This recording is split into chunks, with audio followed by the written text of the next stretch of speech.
Welcome to Prime Life. We call it Retirement 2.0. Leave each episode with tips and new ideas to help you navigate retirement in our new age. It's your time. Make it count. This podcast is for educational purposes only. It is not intended as medical, investment, or financial advice. We do not sponsor or endorse any of the individuals, companies, products, or services featured on this podcast. Any statements or opinions expressed are of the individual who makes them. We hope you enjoy the episode. Hello and welcome to another episode of the Prime Life podcast. We're excited to be here with you today, and we have another great guest. But first, let's check in with our hosts. Joseph, how are you? Today I'm feeling very zen and in the moment. I love that. I think we'll understand why in a minute. Okay. And Mary, how are you doing today? Doing okay, feeling a little anxious, and I know that our guest is going to talk about how we can all maybe calm down a little bit. Well, please do us a favor and let's jump in with that because I would love some more calm in my life. So Mary, if you could introduce the guest. I definitely will. So welcome Jennifer Monness. She's the founder and director of the Meditation Lab. It's a provider of customized wellness programs that are tailored to people of all ages who experience stress and pressure in their personal and professional lives. Jennifer, welcome to the Prime Life podcast. Tell us a little bit about yourself and your journey that led you to create the Meditation Lab. I just want to thank you for having me, all of you. It's nice to be here.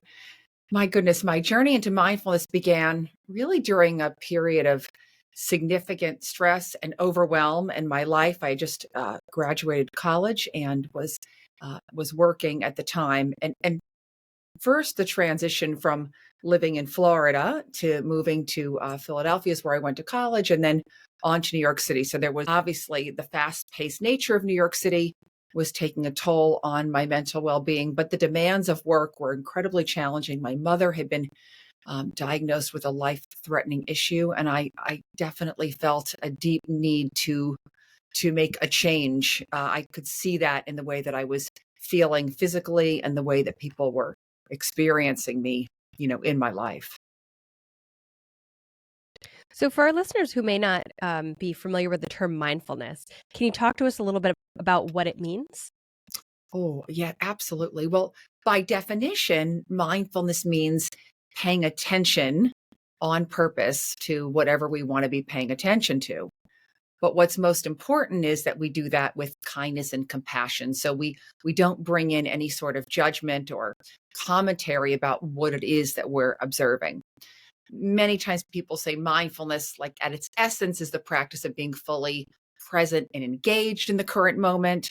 But it really involves paying attention to your thoughts or your feelings or even your surroundings with that sense of openness and curiosity. So there's a lot of different ways that we can practice mindfulness, whether it's through our daily activities, walking, eating, conversation, connecting with people. And the work that I do specifically in groups focuses on this idea of mindful movement, mindful breath work, and mindful meditation. And when we hone and cultivate these skills, then we can bring them out into our daily lives. So out of the circle of the class, so to speak, and then we get to use our lives as a little exploratory playground, so to speak. So people are probably wondering, why are we talking about mindfulness when we're talking about aging and retirement and all these other great topics? And it occurred to me, having had many conversations on this podcast and others, retirement is not all relaxing. It could be very stressful. It could be a lot of anxiety. You're working for 30, 40 years and now you're not working. What are you going to do? You're worrying about your health. You're worrying about how you're going to pay for things, et cetera, et cetera, et cetera. So maybe you can just dive in a little bit as it relates to this age group. And you maybe have 1, 2, 3 tips that maybe can help people navigate this transition. Yes, I love the question. First, to talk about how the practice can be beneficial, and then we'll lead into some of those tips. So especially during times of transition in our lives, I think oftentimes our ability to cultivate awareness about how we're experiencing the transition is something many of us are struggle with. Right. And so the heightened awareness that the practice offers, I think, allows you to respond more skillfully through difficult moments. I guess we can't reduce stress, but we can learn to better manage stress. So I think that's a significant thing to point out as well. I also think about aging, and certainly for myself, and the idea of the challenges around focus, the challenge is to really sustain attention and be present with our work or our friends or in our lives. And so I think the practices really help in that area as well. And well-being, which I know is like a little bit vague, but as we get older with hormonal changes and environmental changes, I think our well-being is something that we really want to be as enhanced as possible, so that we're able to enjoy the richness, I would say, of the good moments or the contentment and the simple joys of life. And that cliche, like we're not sweating the small stuff in the way that we used to as a younger person. As it relates to tips and strategies, gosh, there are many, because there's so many ways in which we practice mindfulness. But first and foremost, I think about working with the breath, because the breath is really this like portable tool that I can take with me anywhere I go. If I'm online at the grocery store and I'm feeling overwhelmed, there's my breath, right? If I'm in a car and there's a lot of traffic and I'm feeling anxious or frustrated, you can see these are my little hot points that I'm sharing, right? There's our breath. And I can work with the breath by slowing it down so that I can be more steady and regulated and in control. If I'm feeling dull or depressed, or I have a hard time focusing, the breath is there and really can help us nudge energy up as well. And I think that's important to talk about, because in Western society, we tend to look to external factors to help us nudge energy up or down, right? We turn to caffeine pretty quickly when we need to feel more, energized and connected. Yes, thanks, Laura. And we tend to lean towards other types of potentially medicines or rest to help us bring energy down. And so working with the breath, to me, is the primary tool that's there, that's with us and accessible. And we can talk more later, if you like, about specific breathing practices. But I would start with that as an answer. And breathing is free. And breathing is free. There you go. So, Jennifer, I totally agree about the breathing. And I meditate every morning, and I do a breathing. I don't want to call it an exercise, but I do it for like 15 minutes, and it's deep breathing. And I found that I needed to do it to calm myself down, to slow my heart rate down, etc. So I love that you mentioned that. And we've had other guests talk about the importance of breathing. So for those that may be a little skeptical about mindfulness, meditation, can you share a story or two as to how mindfulness meditation has helped to transform a few individuals' lives? Oh, I love that question. Well, the whole skepticism piece, I think, is important to talk about. So even before the story, there's a number of people that are referred to me either from friends or family, and they've done so fairly. They come reluctantly. Maybe they've even been given a gift card for my services. And so it's important that we lead with communicating the benefits to those who are skeptical or unfamiliar with the practice. For me, scientific evidence is always like something that I'm highlighting, because there's such a growing body of scientific research that supports the benefits of the practice. Demystifying myths is probably something I do right off the bat, because there's so many people that associate the practice maybe with religious practices, or just view it as something that they don't have time to do or just is impractical. So we kind of break down some of those myths. I really like to highlight real life examples for myself, to individuals, and when I'm working with organizations, the challenge of being a parent and working full time and managing the house or finances, or all the things that we can find to be overwhelming. And I also think that it's important for people to see that can really improve your relationships. And sometimes that's a hard one for people to connect to. But the idea that there really is a way when we practice to kind of get more connected with this idea of fostering, I would say, empathy, or really being able to listen and hear what someone's saying. And if you don't hear it well, and maybe you repeat what you think you've heard and the person goes, that's not really it, you're more open to this idea of working and exchanging in dialogue. It just enhances your relationships that much more. Specifically, a story, a lawyer down in South Florida was referred to me. She was very reluctant to think that these practices could be helpful because she had a lot of restlessness and a lot of challenges with focus. She's a brilliant human being. And so initially the idea was finding ways to help her move and breathe rather than sit and meditate so she could discharge some energy from her body. And then once she felt a little more comfortable on the inside and the outside, we could start to tap into this idea of how we can really start to explore mindfulness and meditation. Restlessness is a big barrier. Some of my clients, I'll even say, you know what, this first session's on me. Take the money and go buy a pair of running shoes or walking shoes. Do something where you can discharge some energy first, and then we can talk about some of the practices. And the last thing I might add, because Mary, I want to circle back to you sharing about your meditation and the 15 minutes of breathing. Many people find that to be really helpful, but others find the breath to be a home base or an anchor that makes them even more agitated.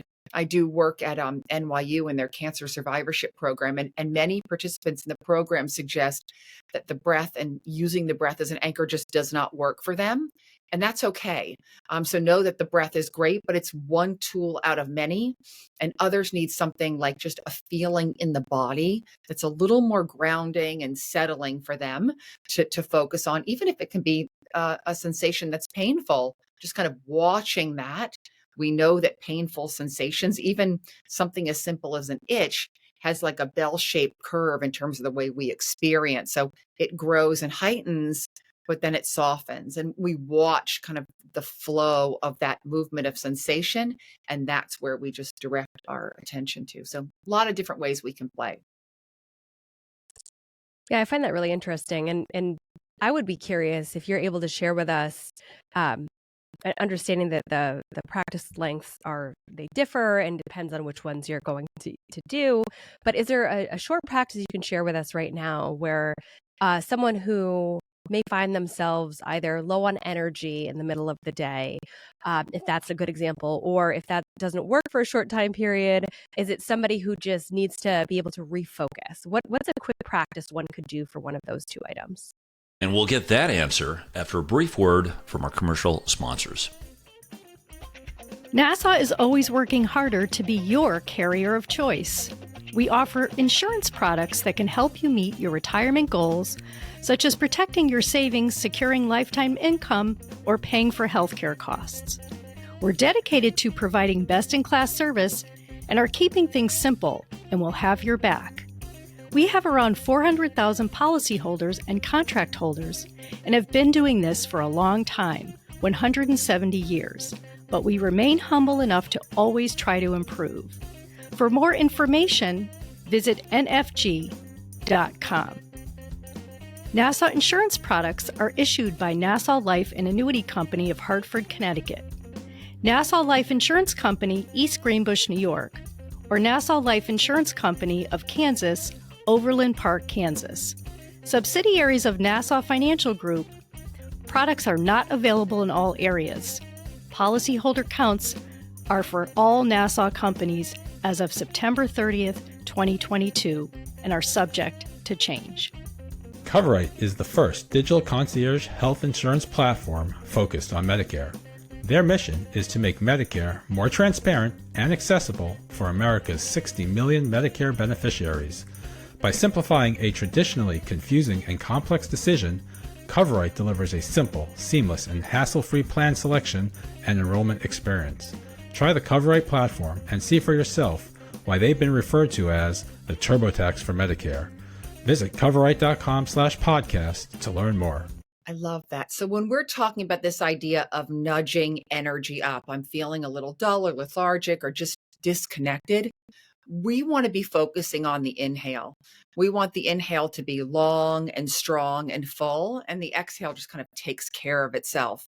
I use the example of usually when you see Olympic swimmers and they're up on the platform, they'll even do like sharp sniffing in breaths to bring in energy into the body. Whereas if you saw maybe a gymnast or a golfer before an important golf shot, would be probably doing something that's close to the opposite of that, where there's just this long, strong exhale. So, I mean, if you want, we can practice a little together, but the idea is the eyes, typically I encourage them to be closed because I think it helps you minimize visual distraction. But if I close the eyes and I first just maybe take an easy breath in and out so I can just notice the feeling of the breath, maybe at my nose or my chest or my belly. And then I'm working as I inhale to lengthen that in breath. So if I naturally breathe in for 4 beats, maybe I try to make that 5 or 6 with a little hold, and then just let the exhale take care of itself. And I do that a couple of times where, again, if my natural rhythmic breath is 4 or 5 on the inhale, I'm adding at least 2 or 3 beats, and I'm kind of holding at the top, and then I'm releasing breath out. Even the hold is very interesting, but when we place a pause between the inhale and the exhale, we actually suspend the thinking mind. So you get a little bit of space, not only between the breath, but between the thoughts. And that can serve as a way to kind of bring us back into the moment, like almost like sharpening the edge of our focus. Just don't hold that breath too long. Not too long, not too long. I have to add to that, Joseph, that holding the breath on the exhale can be very unsettling and anxiety provoking. So typically the only pauses that I'm exploring with clients is a little hold on the in breath. There is something called the box breath. You breathe in and you hold, and you breathe out and then you hold. And that's been used in the military a lot with people who are really trained and skilled in working and exploring these breathing practices. It's not something I would typically introduce to a beginner. You mentioned, we've talked a lot about breathing. I think people just hold their breath, right? When they get worked up, they say, breathe, like one of those situations. So I think being aware, to use that word you used earlier, when you're doing that in and of itself is mindful, right? Absolutely. The ability to check in and notice when you've come away from center, or notice that you're a bit dysregulated. Being mindful is not about feeling perfect and acting and performing at your best, although certainly the practices help us do that, certainly help us be a better version of ourselves. But a big part of being mindful is to say, you know what? I'm actually feeling really frustrated or overwhelmed or angry or whatever it is, or I'm not breathing fully because I'm in traffic. The noticing, and then the ability to like disconnect from the dialogue and the judgment around wherever I am, but make the adjustments with kindness and compassion to myself. So the judgment is what I wanted to really dive into, because we all judge ourselves. We think others are judging us. So do you have any suggestions about taking the judgment out of the thought process, right? You're all stressed out, you're all worked up, and you're judging yourself because now you're late or now you're frustrated, whatever that cycle is for each and every one of us. Other than, is it just breathing, or is it something else that... It's a great question. So we all have a fairly loud inner critic. Yes, that's beating us up, beating ourselves up for whatever the reason is why. There are a couple things that we can do. One is there's a conversation about something called mental noting. And in the mindfulness meditation practice, once we sit up tall and we feel more connected to our posture, and then we invite the breath into the body, and then we identify a home base, whether it's the breath or sound or sensation, as we talked about, many meditation facilitators will talk about this idea of including or integrating a mental note. And the note can be a word or a phrase on the inhale and on the exhale that either supports your awareness of the breath or supports your connection to inner talk, right? your ability to notice, there I am, thinking, planning, worrying, reliving, problem solving, whatever it is your brain loves to do when you close your eyes and meditate. And by just stating to yourself, oh, there you go, thinking, there you go, planning. Again, you hear the sweetness in my voice, though. It's not beating myself up, but I'm just softly recognizing. And then maybe it's something like, come back, or not now, or it's okay. Something that you would be saying to yourself that would be kind and gently reminding you that we're going to pop out of that negative thought pattern and we're going to recommit to something more neutral. Or positive. There's a lot of loving kindness practice that actually we state phrases. It's called a metta to ourselves. We repeat those phrases. So and those are very kind and loving phrases where we wish good for ourselves and we wish good for others in our community. We wish good for people we don't even know, and we wish good for people who we actually know and really don't care for. So there are different ways to play, but I love the idea of bringing in language. I think that's great. I also know that, and I don't know if you do this at all, but when, writing something down, writing a phrase and remembering it and putting it on a mirror or something like that. And I really love what you said about thinking positive thoughts, or saying that about, especially about individuals that maybe challenge you. I think that is very powerful. Not so easy to do, but I'm really glad that you brought that up. So, Jennifer, mindfulness isn't always an easy path. So what challenges have you encountered along the way, and how have these challenges contributed to your personal and professional growth? Great question. Challenges I've encountered along the way, just to be clear, Mary, for myself or in working with clients? What would you rather say? I would love to hear from yourself. And certainly you can share with others, but I would love to hear that from what you've personally experienced. Yeah. Okay. So in my own life, I would say that the most transformative aspect of the practice has been around focus and attention, because I do have a great deal of restlessness in my body. And the restlessness was challenging as a parent. It was wonderful if I was on the go and active with my kids. We talked about this before the show started, that I am the mother of 6. So that lent itself well because I had a lot of energy.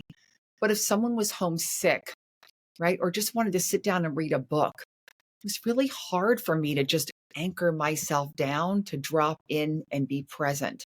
So these practices have really helped my ability to settle my energy in that way and to be more focused.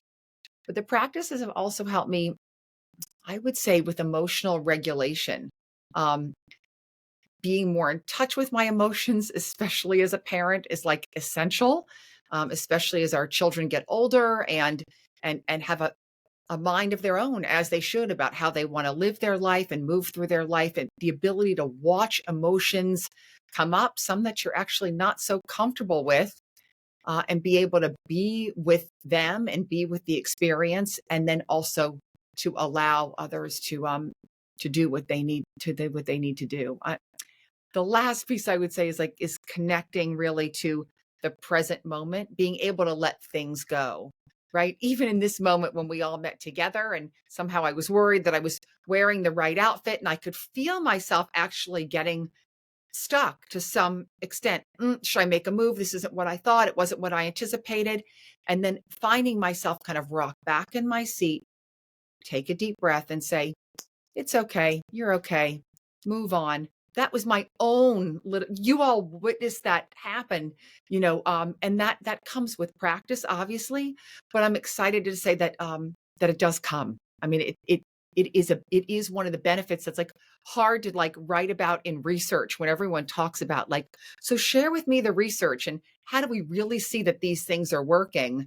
Dan Harris has this wonderful podcast called 10% Happier, and a book that he wrote to follow. And so some would say, "Ooh, 10%, that's not a lot," but it's significant. Yeah, I think anyone and everyone should, strive to get 10% happier. I love to be happy. I love to laugh. And if I could do it 10% more in my day, in my life, I absolutely would love to do it. So I will check out that podcast. Good. But it's a word that we've used in a number of ways with different meanings is connection and connectivity. So connecting, grounding in oneself, being connected to the moment, being aware, but also something we talk a lot about on the podcast is connection to one's community around them. So Mm. can you share with us a little bit about how, this mindfulness work can actually be used within, group sessions and within a larger community setting as well? Oh, absolutely. The approach obviously is customized, whether you're working with someone one-on-one or you're working with groups. But I think it's really important when you're working with groups to have a sense of, different learning styles, because everyone has a different way in which they are comfortable learning and exploring and experimenting, even as it relates to, right, some people being comfortable working with the breath and others not being comfortable working with the breath. As a facilitator, it's a lot of assessing and a lot of listening and really trying to understand what people's goals are. And then we can tailor the practices around those goals.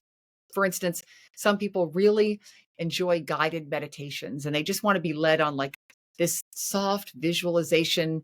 You're at the beach and imagine warm sand on your face. And others really want to be better understanding the practice so that if the person facilitator wasn't there leading them through that, they would be working through, let's say, 3 or 4 simple steps, specific things they should be doing to be working within the training. Other people like more sensory focused activities. So there's a lot of room to play. And I think that's why it's important to, for many in the beginning, to join a group or be a part of a group class so that you can have exposure to a lot of different ways in which the information can be shared.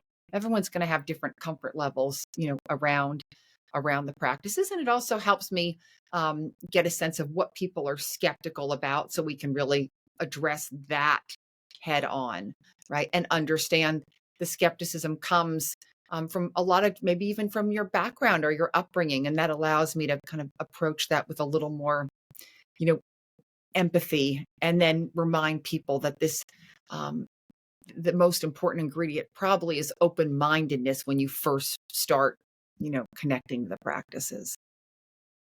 When you said 10% happier earlier, it reminded me of 1% improvement. 10% is a huge amount.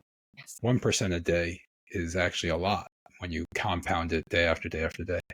So I know we're coming, this is probably my last question for you, but you've talked a little bit about like formally sitting down, meditating, breathing, etc. Are there things people can do informally to create a sense of mindfulness, or not to, if they're not ready to integrate it into 8 o'clock, I'm going to sit down and do this? Great question. Sharon Salzberg does a lot of work around integrating practices into our day in an informal way, including the activities we really don't like doing, like washing the dishes and taking out the garbage. The first step is in whatever we're doing, even if we just take a breath in and out before we start that activity.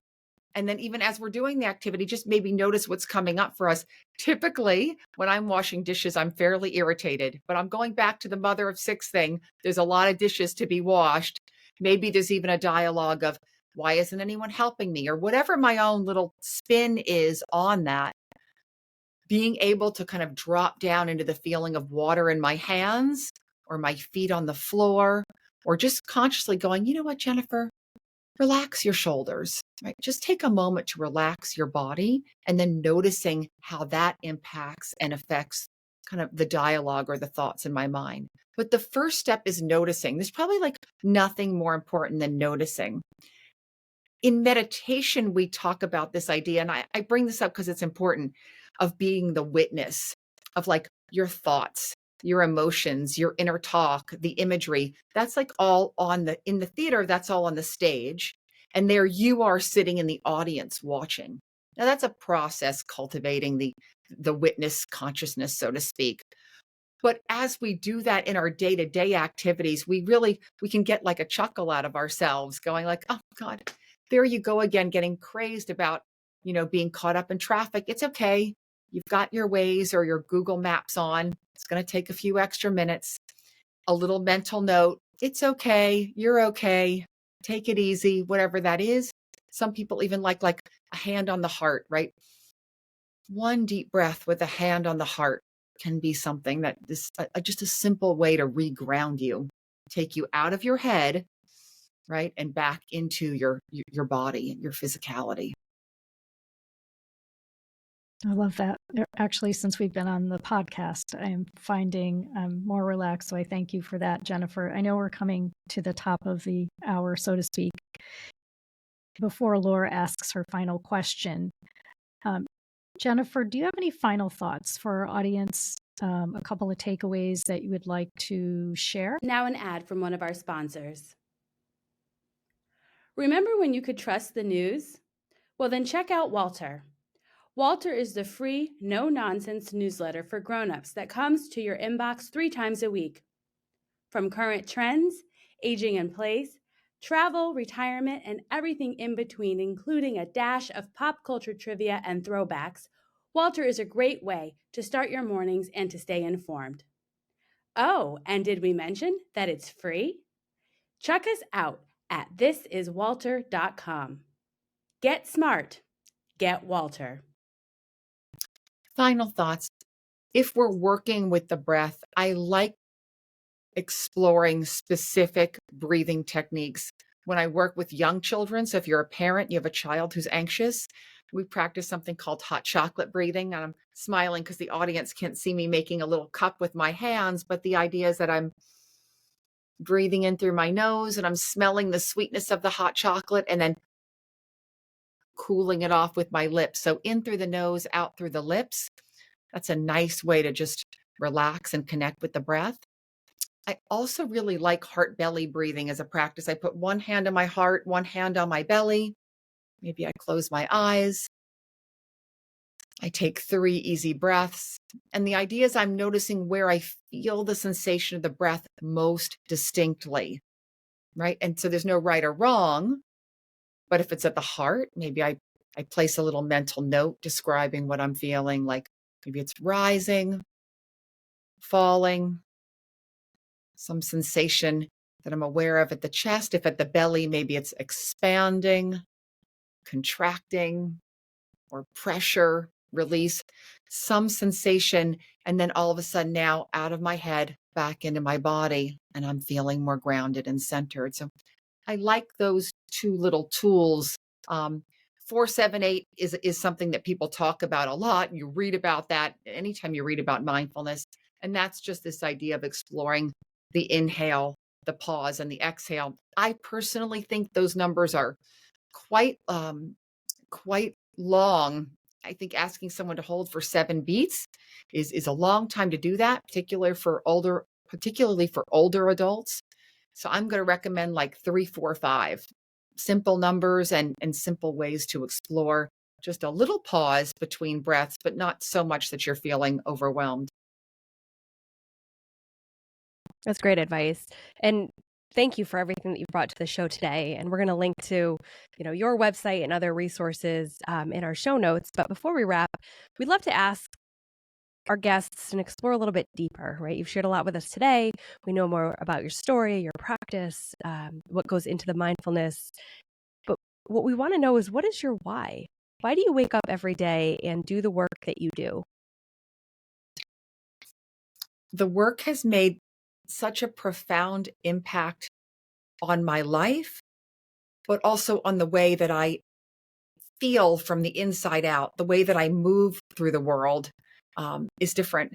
And more specifically, I would say from a professional standpoint, the work has allowed me to overcome a lot of fear and self-doubt in terms of accomplishing my goals and seeing through actions that might allow me to reach my fullest potential as a professional.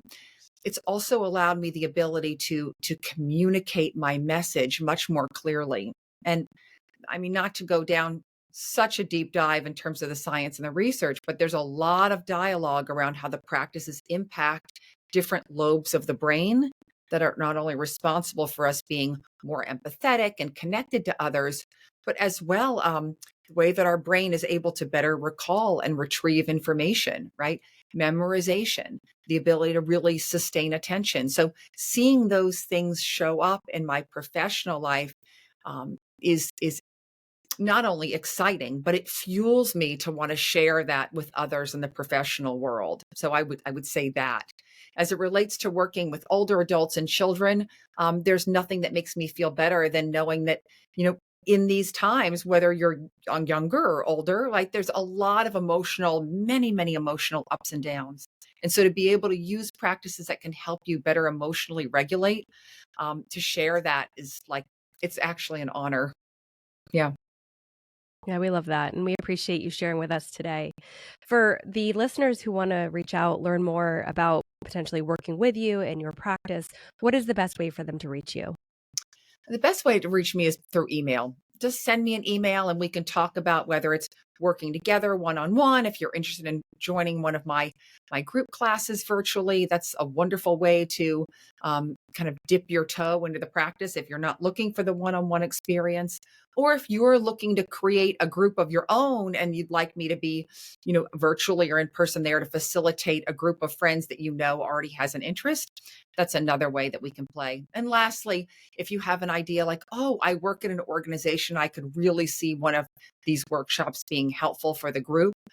I work in a lot of companies and organizations, doing just that. Wonderful. Well, we appreciate that. And like I said, we'll put the email address in the show notes. We want to thank our listeners for tuning in yet again to another episode. And we welcome you to come back next week for yet again a episode of the Prime Life podcast. Thanks so much. Thank you. Remember to subscribe to the Prime Life podcast anywhere you find podcasts. You can find all of our episodes, contact information, and more on our website, primelifepodcast.com. Stay connected with us. Follow us on LinkedIn, Instagram, Facebook, and TikTok.